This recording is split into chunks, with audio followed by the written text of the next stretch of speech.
cry out, carry the cross. You died and rose again, my God, I'll only ever clean my own.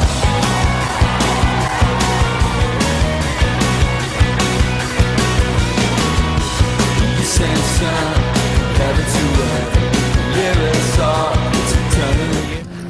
Welcome, I'm Gabriel Donner. خوش آمدین. من گابریل دونر هستم. I'm here to talk about the situation of Christianity in the Middle East. من اینجا هستم برای اینکه با شما در مورد شرایط مسیحیت در خاورمیانه صحبت کنم. As you know, همونطور که میدونین این شرایط مسیحی‌ها in Iraq and Iran در ایران و عراق is close to disastrous. خیلی نزدیک به انقلاب. Today, around about 10 to 15% of the Christian population remains. امروزه 10 تا 15% از جمعیت مسیحی بیشتر باقی نموندن. It's a cultural genocide we're experiencing. و یک کشتار عمومی فرهنگیه که ما تجربه میکنیم. Which over a very short period of time که در یک زمان کوتاه is erasing داره پاک میکنه a tradition that has been going on for 2000 years. آیینایی که بیشتر از 2000 سال پیش رفته. It's a source of learning and experience یک سرچشمه از یادگیری و تدریس which will be very hard to reconstruct if ever. که خیلی سخته که آدم نوسازی بکنه اگر بشه. No real efforts have been made to stop this development. هیچ سعی اصلی نشده برای اینکه این رشد بر علیه مسیحیت رو جلوگیری بکنه. And this is in spite of international presence in Iraq. و این با تمام حضور قدرت‌های بین‌المللی در عراق. The sanctions against Iran has not had anything to do with the situation of the Christians in the country. و تمام سانکسیون‌های بر علیه رژیم ایران هیچ ربطی نداره به شرایط مسیحی‌ها در ایران. A while ago, we hoped that the death penalty would disappear from this earth. یه زمان چند وقت پیش ما فکر می‌کردیم که این مجازات با مرگ از بین بره از زمین. Now it remains in many Muslim countries in regard to conversion to Christianity. و امروزه این باقی مونده مخصوصاً به عنوان مجازات در مورد تغییر دین از اسلام.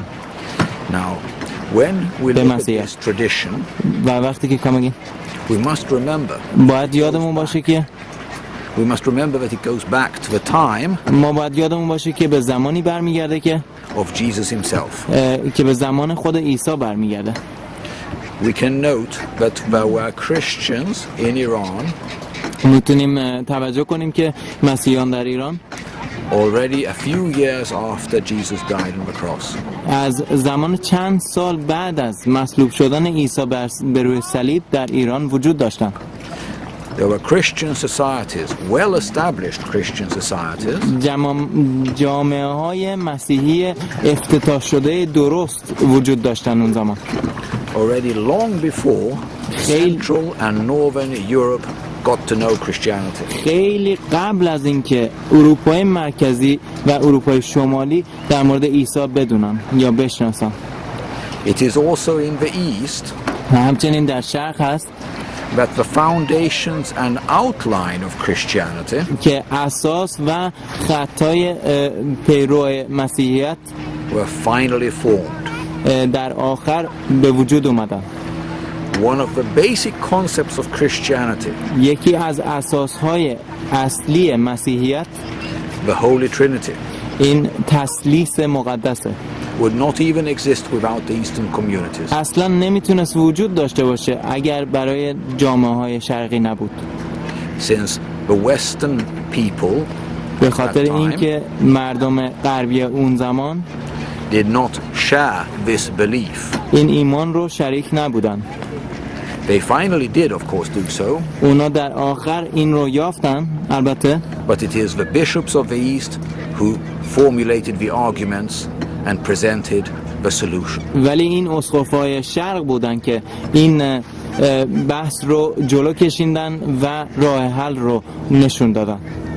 It is also very important to understand و این همچنین بسیار مهمه که درک کنیم that in the Roman world که در دنیا سرزمین رومی it was very hard to understand خیلی سخت بود که درک کنیم how you could believe in a God, که ما چطوری میتونستیم ایمان بیاریم به خدایی که a Son, و پسر a Holy Ghost, و روح القدس and not speak of more than one God.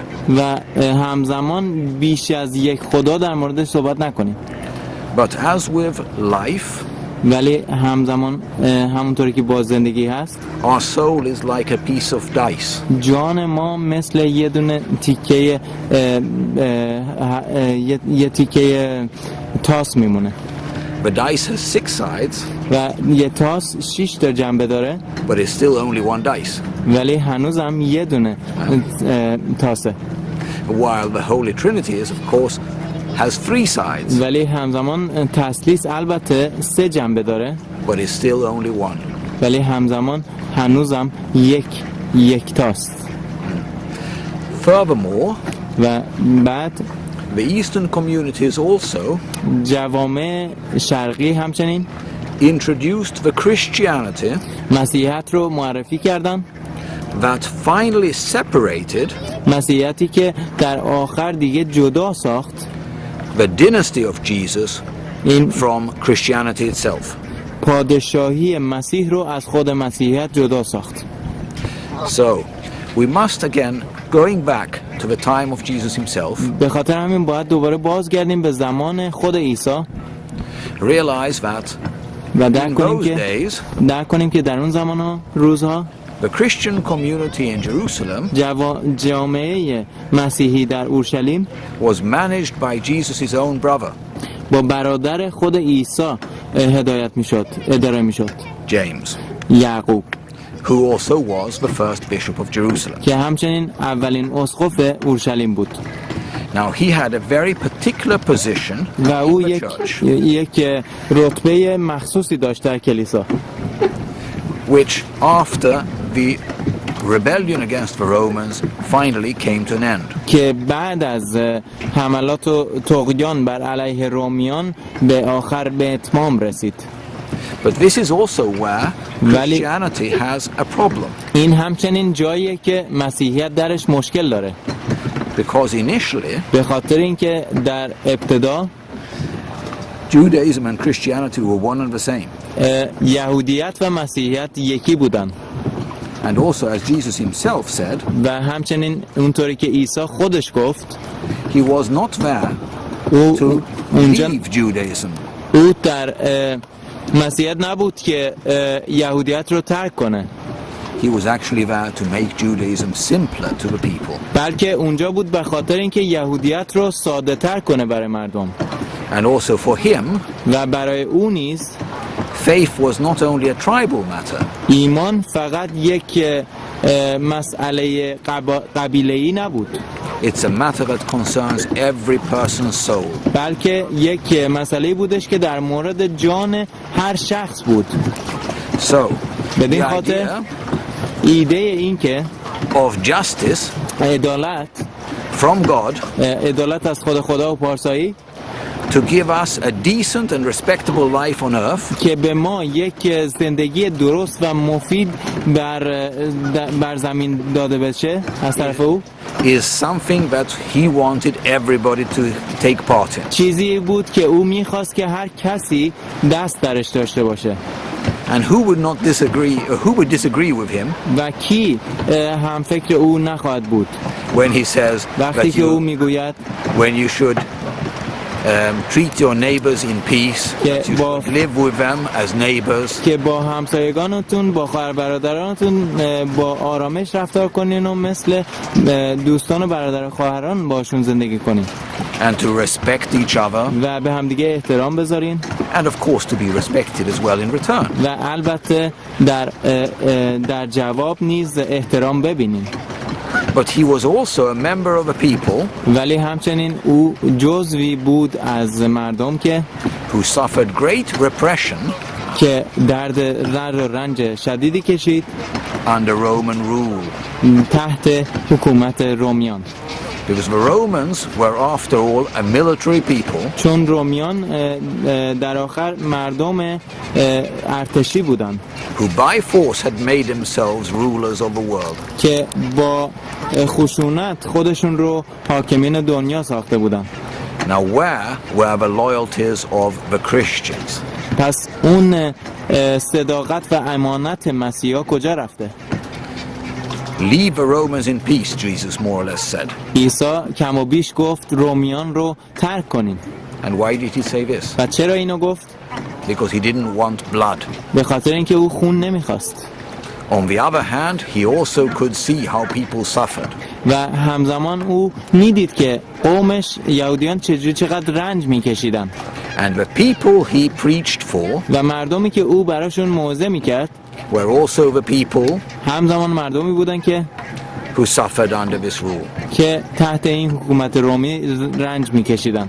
And who finally, که little less than 30 years after Jesus' death, که همزمان کمتر از 30 سال بعد از مرگ عیسی could take no more and rose in rebellion. دیگه نمیتونستن بیشتر تحمل کنن و با خشونت و انقلاب برپا شدن. Now, many of the communities و خیلی از این جوامع were outside Rome, بیرون از روم بودن، east, در شرق، in Persia. در سرزمین پارس. And Persia, و سرزمین پارس of course, welcomed every form of problem in Rome. البته هر مشکل مختلفی رو از سرزمین روم رو اجازه داد که وارد بشه. So while the Romans و همزمان که رومیان could not see the difference between Jews and Christians, نمیتونستن اختلاف بین مسیحیان و رومیان رو ببینن، یهودیان و مسیحیان رو ببینن، because they were in fact the same people. چون البته اونا یک قوم و مردم بودن، یکی بودن. The Persians in those days offered tolerance and a means of living. پارس ها و در سرزمین پارس اون زمان صبر و تحمل و بردباری و همفکری رو ارائه می کردن.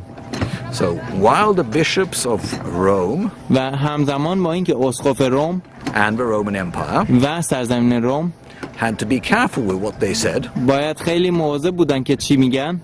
and many of course suffered the death of a martyr. و البته خیلی هاشون اون رنج شهید رو کشیدن.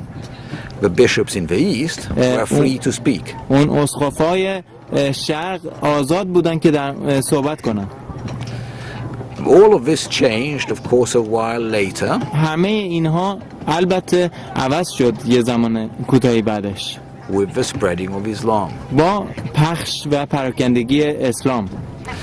Islam was tolerant and allowed them to exist. اسلام خیلی تحمل داشت و اجازه داد به یهودیت و مسیحیت که وجود داشته باشن، but did not encourage Christian theology. ولی تئولوژی خداشناسی مسیحی رو تشویق نکرد. There was also a political dimension with Christianity, همزمان یک جنبه مسیحی، یک جنبه سیاسی بود با مسیحیت در شرق، which was linked to its relationship with Judaism. که همزمان در مورد رابطش بود با یهودیت. We will have to excuse the audience. ما باید تماشاچیامون رو فیلم بگیریم همزمان.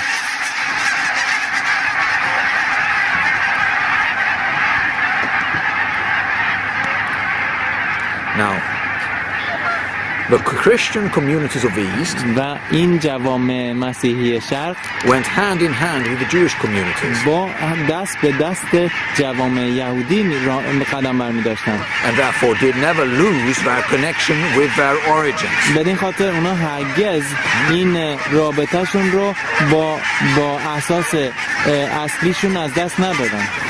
They remained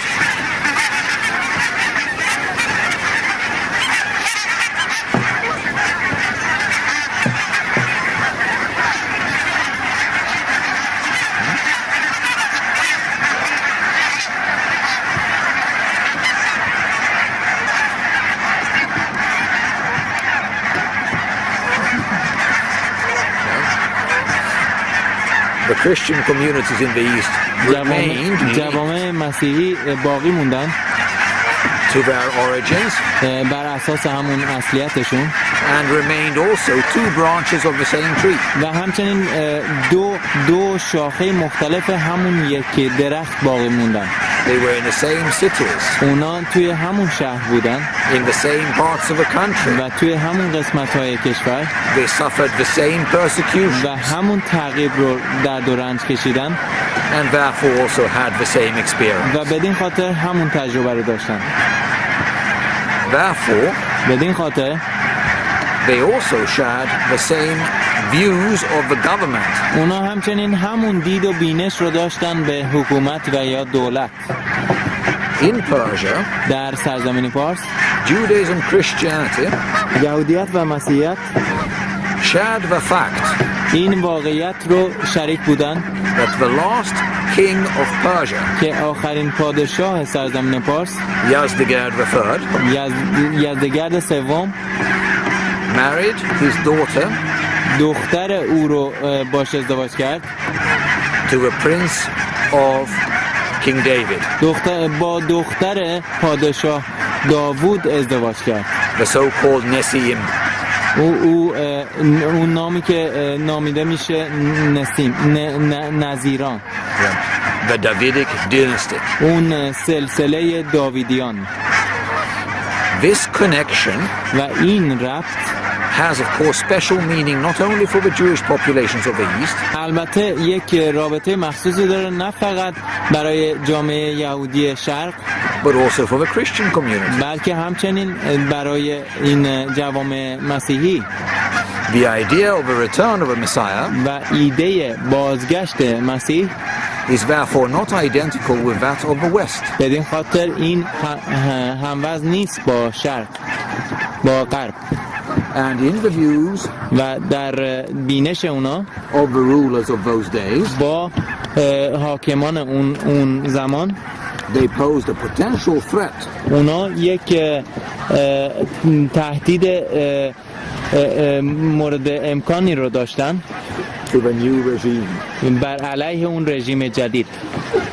And that threat, و اون تهدید 1300 years ago, 1300 سال قبل is one of the reasons یکی از اون دلایلیه که for a death penalty for conversion in Iran today. برای اون مجازات با مرگ تغییر دین از اسلام به مسیحیت در ایران امروز است. There are of course other theological, political, historical reasons as well. و البته دلایل دیگه سیاسی و آیینی و فرهنگی دیگه هم وجود داره. As the mystery goes back ولی همزمان با این که این رمز ما به عقب برمیگرده to whatever happened to the Davidic family به این که چه اتفاقی افتاد با سلسله خانواده داویدیان at the time of Jesus himself. در زمان خود عیسی. Now, the origins of Jesus are not 100% sure, و همزمان باید بگم که اون اساس گذشته خود عیسی کاملا مطمئن نیست، but he did not live in a scientific period. ولی او در یک زمان دانشمندی زندگی نکرد And he did claim to be part of that dynasty. و او واقعا ابراز کرد که جزوی از اون سلسله است And his followers believed him as well. و پیروانش او رو باور داشتن. And it could of course be so. و البته میتونست اینجوری باشه. So there are stories بدین خاطر داستانایی وجود داره of what happened to this dynasty, در مورد این که چه اتفاق افتاد با این سلسله and some speculation as to whether they moved west or east or south or north. و چند شک و تردید در مورد این که اونا شمال رفتن، جنوب رفتن، شرق یا غرب. The strongest tradition is the one linking them to Iraq and Iran. و بزرگترین آیین میگه که اون آیینیه که اونا رو وصل میکنه به ایران و عراق. And there is a further tradition و یک آیین دیگه میگوید that one of these princes of the dynasty of King David که یکی از این شاهزاده های سلسله داویدیان was forced to flee to the west مجبور شده بود که فرار کنه به غرب some 50 years after the Islamic conquest. 50 سال بعد از تسلط اسلام که حمله کرد و همه چی رو تحت حکومت خودش گذاشت. And in the storybooks of Europe you can read about the Holy Grail. و در کتاب‌های تاریخی اروپا در مورد اون جام مقدس میتونیم بخونیم. And the Knights of King Arthur. و اون سربازهای مقدس پادشاه آرتور. And some other beautiful stories. و داستان‌های زیبای دیگری. That all go back to the belief in survivors. که همشون برمیگردن به ایمان به کسایی که زنده موندن. It adds to the understanding of our existence. اضافه میکنه به درک و فهم ما از وجود آمدنمون یا وجود داشتنمون. What are we waiting for? ما منتظر چی هستیم؟ The Bible of course says انجیل البته میگوید that the kingdom of Jesus is in heaven. که ملکوت عیسی در آسمانه. But not all apostles agreed with him. ولی همه رسولان و شاگردان هم فکر او در این مورد نبودند. And there was some tradition afterwards. و چند آیین بعد از این میگوید that this search for some sort of better life also before death. که این جستجو برای یک مدلی از زندگی بهتری بعد از مرگ would find solace. این تالوس رو پیدا میکنه in the existence of a Davidic family. در وجود داشتن در خانواده داویدیان. This dynasty differs, however, from other dynasties. و این سلسله با سلسله‌های دیگه البته فرق میکنه. Because it rests on the Bible. چون این بر اساس انجیل یا کتاب مقدسه. And the biblical belief in democracy. و ایمان و باور انجیلی به دموکراسی. This is what is unique with Christianity and Judaism. و این کاملا یکتاه در یهودیت و مسیحیت. That nobody receives monopoly on what to believe and what to trust in. که هیچ کسی مونوپول یا قدرت شخصی نداره در مورد اینکه چه فکر بکنه و چه قدرتی داشته باشه. Within certain limits you can debate virtually everything.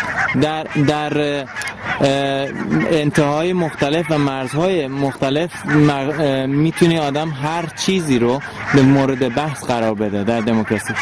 And that is why it's no coincidence. و بدین خاطر این هیچ تصادفی نیست. That the Judeo-Christian tradition که این آیین‌های یهودی مسیحی finally resulted in Western democracy as we understand it today. در آخر این نتیجهش دموکراسی غربی که امروز ما رو میشناسیم نتیجه شد. Thus, let us not forget پس بذارین که یادمون نره that this was all born که این به دنیا اومد in a small country in the Middle East. در یک کشور کوچکی در خاورمیانه. In what is today Israel. که این اسرائیل امروز است. And that without this, و اینکه بدون اون we might still be living with despots. ما با هنوزم خیلی بینا و بی‌قدرت زندگی می‌کردیم. Far from salvation of our souls in this life and the afterlife. دور از نجات جانهامون در این زمان زندگی دنیوی و همچنین در زندگی آسمانی. In our present situation today, در شرایط امروزه ما where the map of religion is being rewritten, ما این نقشه ادیان باید دوباره نگارش بشه. and where we are experiencing و اینی که ما الان تجربه میکنیم increased confrontation, این اختلافات رشد کرده بیشتر. it's extremely important to keep together. این خیلی مهمه که اتحاد داشته باشیم and not to forget why we believe in God. و یادمون نره که چرا ایمان داریم به خدا. For who is God for us? و اینکه خدا برای ما کیه؟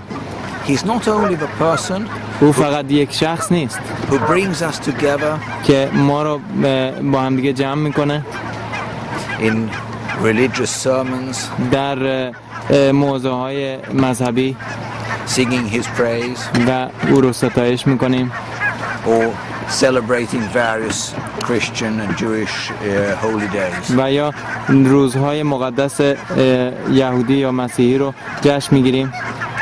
He's a God who gives us meaning in life. او خداییه که به ما معنای زندگی میبخشه. And who also allows us to believe که همچنین به ما اجازه میده که ایمان داشته باشیم. that there's something beyond. که یه چیز دیگه دور از این وجود داره. The amoral existence of society today. که معنای بیشتر از اون هدف اجتماعی امروزه هستش. And a belief that there is something good somewhere. و ایمان به این که یک چیز نیکویی یک جایی وجود داره. Is what people need. و این اون نیاز بزرگ انسان هست امروز.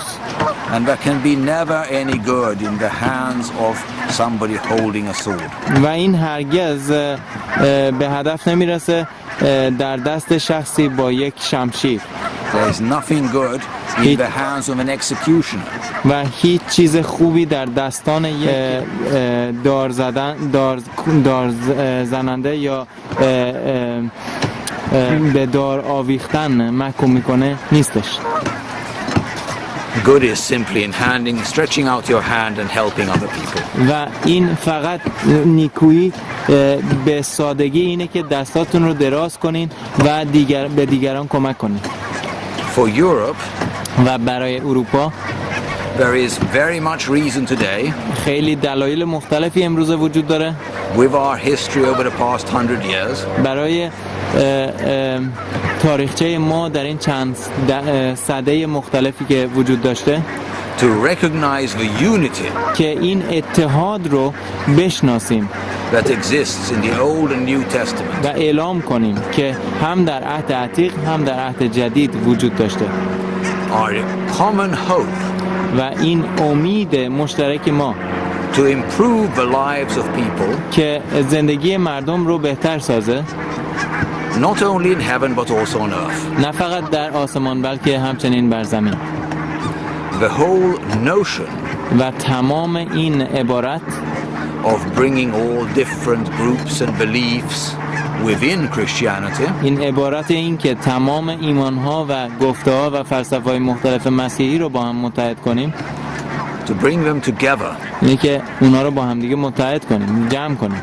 Is in a global world. در یک دنیای جهانی Becoming more and more urgent. که داره خیلی بیشتر و بیشتر اضطرابی میشه. 500 years ago. 400 سال پیش We could have. ما میتونستیم داشته باشیم. Discussed with our neighbors whether they agree with us or do disagree with us. میتونستیم با همسایه‌مون بحث کنیم که آیا با ما هم فکر هستن یا نیستن. Even stay away from each other. و یا از همدیگه دوری کنیم. And whatever else one would like to do to keep oneself separate. و یا هر چیز دیگه که دوست داشتیم انجام بدیم که خودمون رو جدا نگه داریم. But we live in a different society today. ولی امروزه در یک جامعه مختلفی زندگی میکنیم. We live in a society that requires cooperation. در جامعه زندگی میکنیم که از ما همکاری میخواد. And because we are so many. و به خاطر اینکه ما تعداد بسیاری شدیم.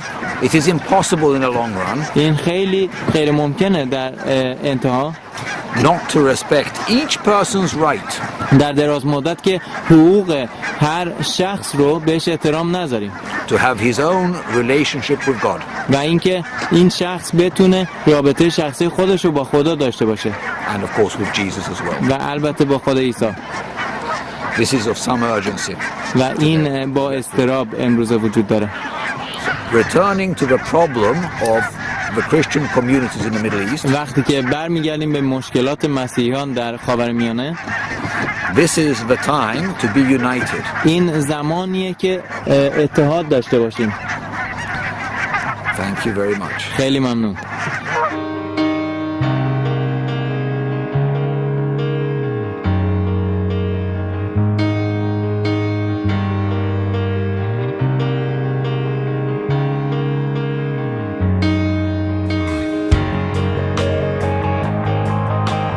Let us sing to our God. Come before his presence with thanksgiving. For the Lord is the great God. In his hands are the deep places of the earth.